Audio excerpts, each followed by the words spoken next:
Hello, welcome everyone, welcome back to my channel. Today we are diving into 5 super important questions that every student aiming for grade 5 or 5 needs to solve. These are foundation level must-knows and they are picked to boost your confidence. Well, we'll go through these questions step by step, and I'll also share the tips, tricks and exam strategies to help you save your time and avoid losing your marks. Well, so grab your notebook, stay focused, and let's get into this. And also, from 1st of June, I am starting the new GCSE batches. Like if you are promoted to year 11, so definitely if any one of you, because you're definitely here for the GCSE exam, so you might be giving it. But if any one of you is looking for the classes for GCSEs, or if you're looking for A-level classes, I'll start the batches from 1st of August. And apart from that, if you're looking for classes for any subject from year 1 to A-levels, all you need to do is just drop us an email at edexacademy@gmail.com. We provide classes for almost all subjects, and yeah, you just have to book your free demo. First class is definitely free, and also if you want to access free worksheets, they are available at www.edexacademy.com. So let me start with the question number 1. The figure given above is made up of 5 squares of equal area.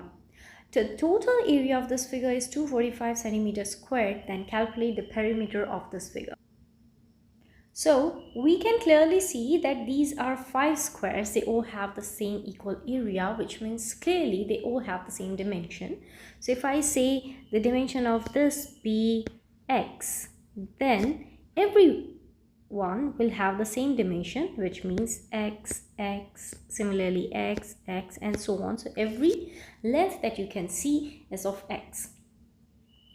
These are 5, let's say, because the length of each square is x, so their area will be x squared clearly. So this is x squared, this is x squared, this is x squared, this is x squared, and this is x squared. So there are 5 x squareds. 5x squareds, and these total area is equals to 245. This is equals to 245. So x squared is equals to 245 over 5 will give me 49, and I'll take the root of 49 will give me 7 centimeters, which means the value of each x is 7 centimeters. So that means each one will be 7, 7, 7, and so on. And now we have to calculate the perimeter of the figure, which means I can clearly see this 7, 7 will give me 28.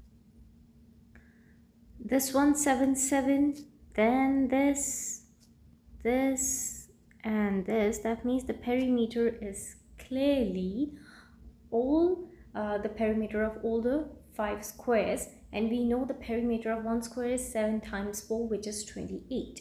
So that means 28 plus 28 plus 28 plus 28 plus 28. Adding 28 5 times will give me the total perimeter, which is 140 centimeter. Don't do centimeter squared. It's not area, it's perimeter. So it's total 140. Moving on to the question number 2. Volume of the prism is given above as 240 centimeter cube. Find the value of x. The formula to calculate volume of the prism is area of the face multiplied by the length up to which it has stretched.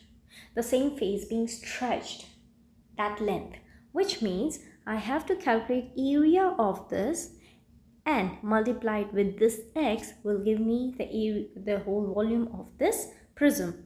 So I can say the volume of the prism is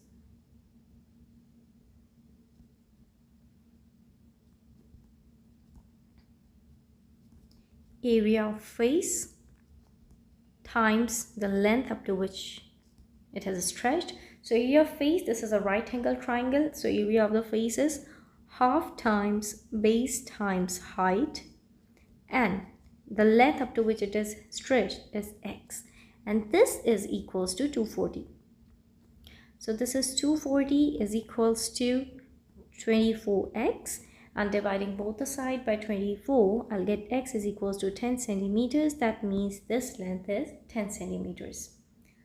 Moving on to the question number 3, find all the prime numbers when multiplied together will give 720.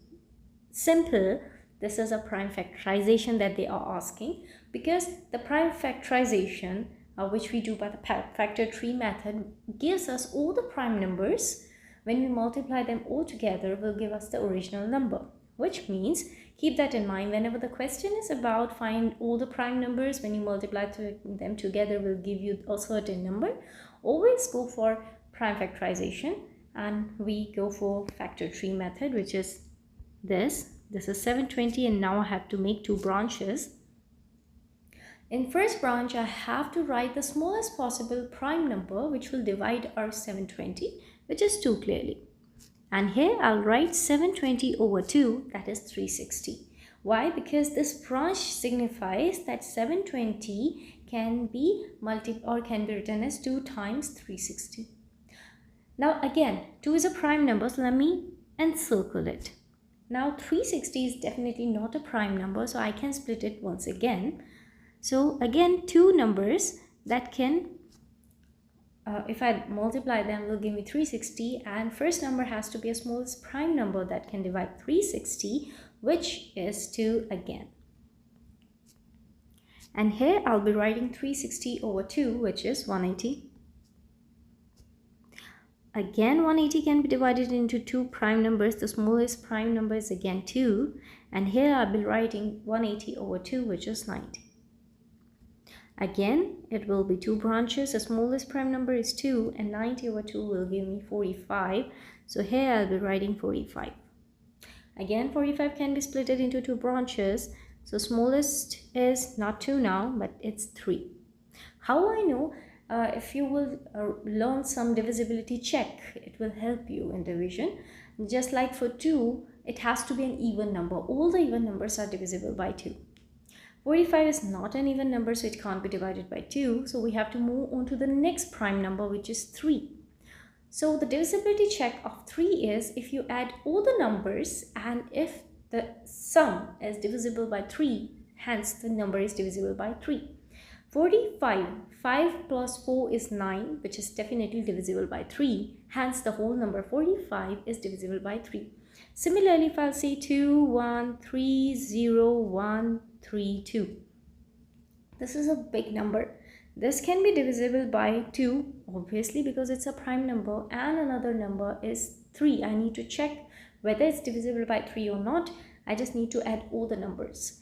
2 plus 1 plus 3, 6. Plus 1, 7, plus 3, 10, plus 2, 12. 12, again you can add it up. 2 plus 1 will give you 3. Or we know 12 number is divisible by 3. So the whole number, this complete number is divisible by 3. So coming back to this one, yes, 45 is divisible by 3, and here I can write 15. Again, I can split into 2 parts. 15, 5 plus 1, 6, divisible by 3. I'll write 3, and here I'll write 5. 5 is a prime number, and circle it. So that means all the prime numbers that can multiply together to give 720 are these all encircled numbers. So you can clearly see how many 2's are there. 1, 2, 3, 4. So 2 to the power 4 times how many 3's are there? 2 and 1, 5. So these are all prime numbers. So you can write in this form 2 times 2 times 2 times 2 times 3 times 3 times 5. These are all prime numbers. Moving on to the part B, find the least number by which we can divide 720 to make it a perfect square. A perfect square, which means if I'll take the root of it, I'll get an integer, a non-decimal number. So just like 49, if I root it, I'll get an integer 7, a non-decimal number.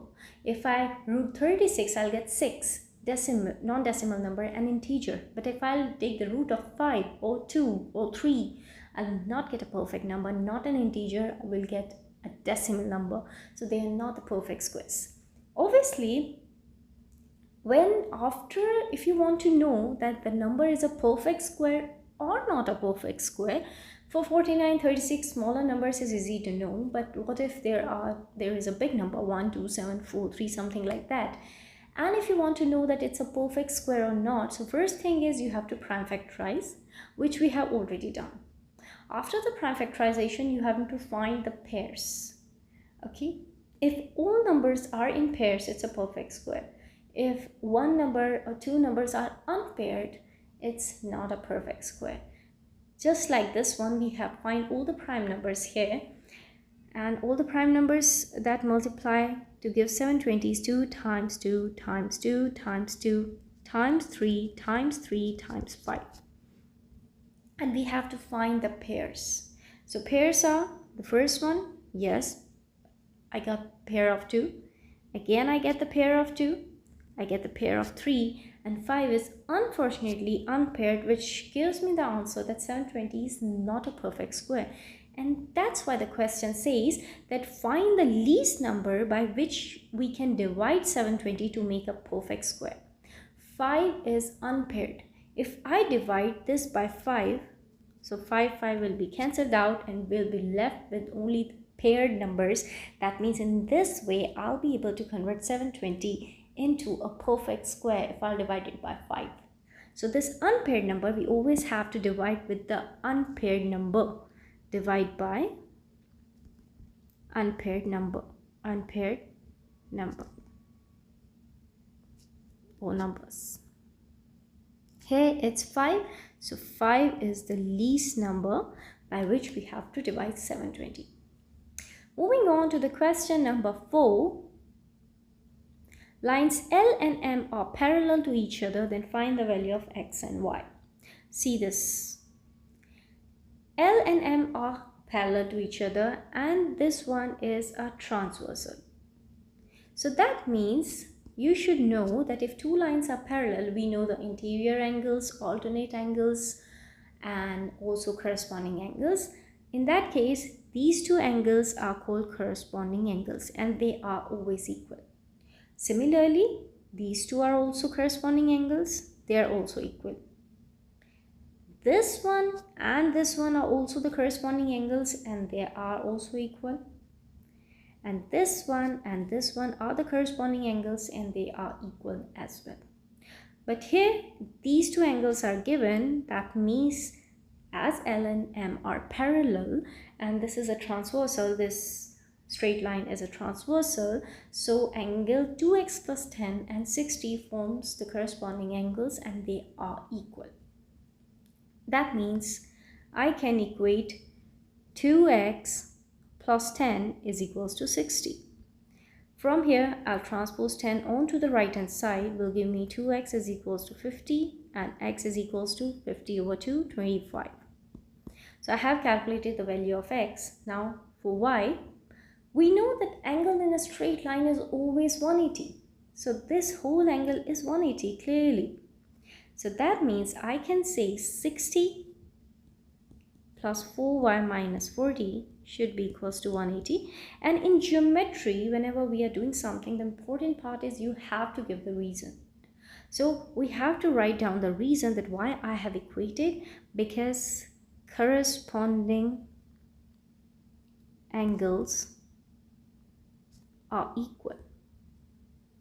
And here, angles in a straight line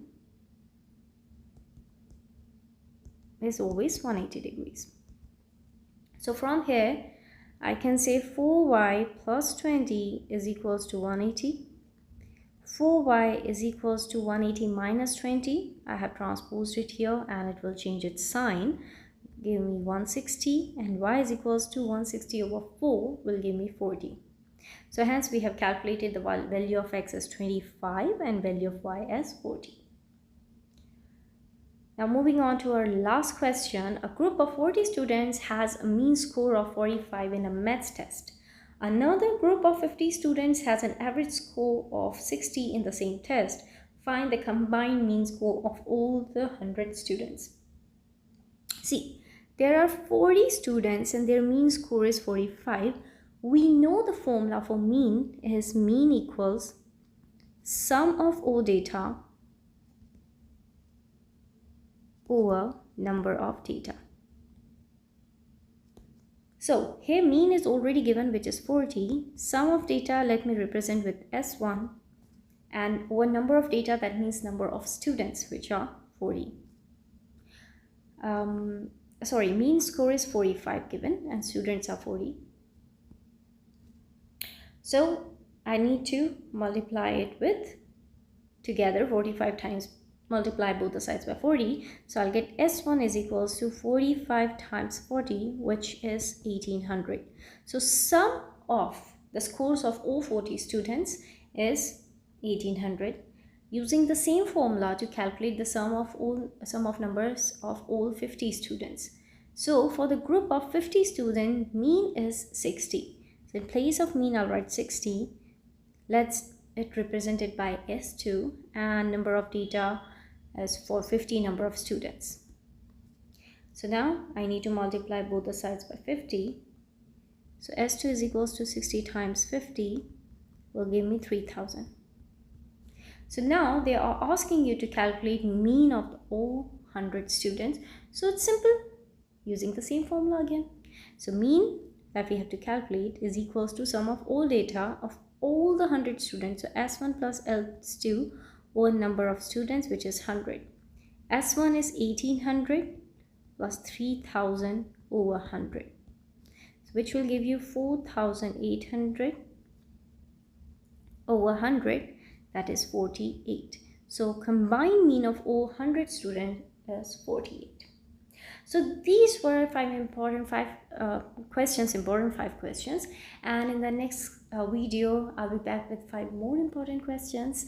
And again, if you are looking for online classes for any subject from year 1 to A levels, for any, even if you are looking for GCSEs, A levels, or for Olympiads as well, just book a demo and email us at edexacademy@gmail.com. So that's it for today. Bye everyone. Take care.